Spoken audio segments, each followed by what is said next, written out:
Hello everyone, Daniel here from the Next Issue Podcast. On today's video, I'll be doing a review for X-Men 97, Episode 2, Mutant Liberation Begins. In this episode, when Magneto is forced by the UN to stand trial, a group of anti-mutant rioters test his resolve.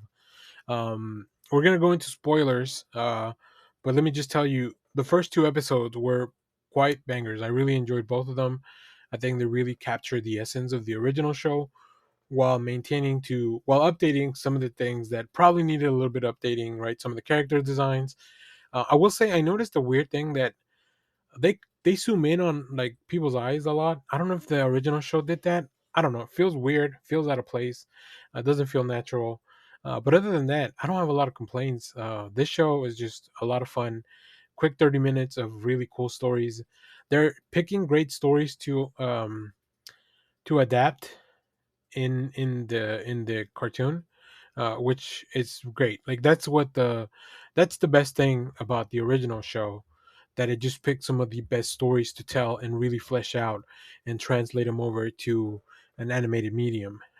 So let's get into spoilers. We begin with, of course, after the events of last episode, Magneto's now in charge of the X Men. He was left everything by Xavier. This doesn't sit well with all the other mutants, the X Men.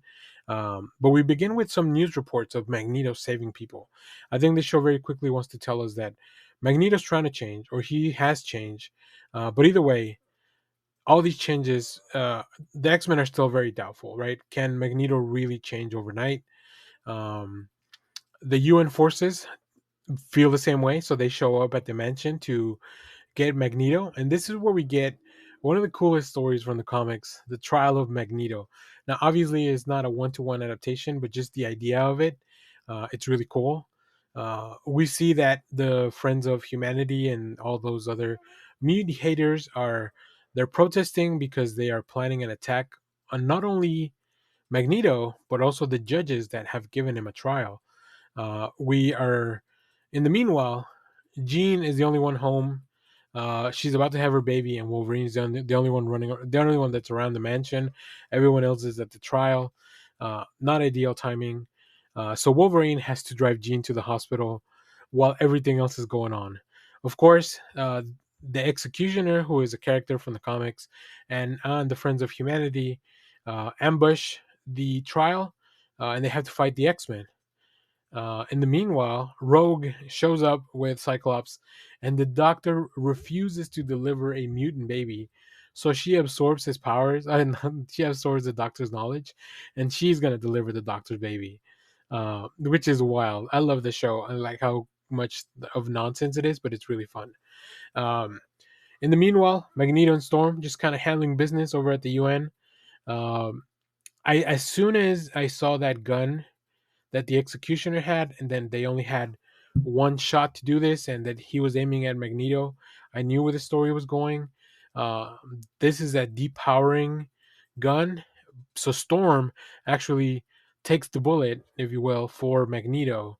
And this is a story from the comics as well. Storm had no powers for a long, long time when she got her mohawk, and this was a trying time for Storm in the comics, and I think we're going to see a lot of that in the show, because she decides, after everything that happens, she eventually does decide to leave the X-Men because she's not a mutant at the time. So Magneto takes the judges and this executioner into the atmosphere, which is really cool. Like, I thought he was just going to chuck him into space, but he wants to prove that he's a changed man. And he delivers a really great speech. I think the voice actor for Magneto did a really good job portraying that emotion of this man who has been through so much, right? He's been through so much. He's lost his best friend in Charles, uh, and yet he has not given up the fight. But now he's willing to fight the way that his friend asked him to. He's willing to carry out Xavier's dream, if he can. So we also have Nathan Charles Summers is born in the hospital. As I mentioned, Storm leaves the X Men, and we get hints at a bit of a love triangle with Rogue, Magneto, and Gambit, which is kind of a weird part in the comics as well. I don't know if that story is the best one you want to adapt, but it is weird. For some reason, Magneto and Rogue can kind of touch. I don't understand how that shows up as well. And then, as all the mutants are, kind of taking some time to relax and get the news from Storm, there's a knock at the door and another Gene shows up. And holy shit, what does that mean? Now, the Gene that we have seen in the show so far has all the powers of Jean, right?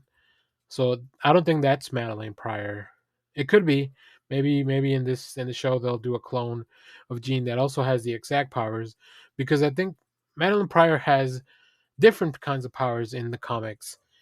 She is also the Goblin Queen that has to do with limbo and stuff. That I don't know if they'll delve into that. So this is interesting.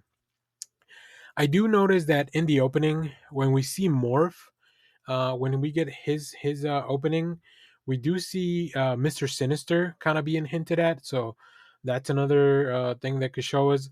Also, this could be the whole Phoenix in the cocoon. Jean was alive the whole time, and the Phoenix was a separate body. I don't know how that's going to play out, but it's going to be really interesting going forward, I think. So, another really fun episode. I'll probably try to do a review for these on a weekly basis as time permits. So stay tuned. Follow me on social media. I'll be talking about this as well. So if you've seen the first two episodes, let me know what you thought about them down in the comments. As always, thank you for watching, everyone. Remember to share, like, subscribe, hit the bell so you know when we go live. That is most Saturdays, 10 a.m. Central Standard Time. Stay tuned. We have more comic reviews, trailer reactions, TV recaps, all that fun stuff here in the channel. Thanks for watching, everyone.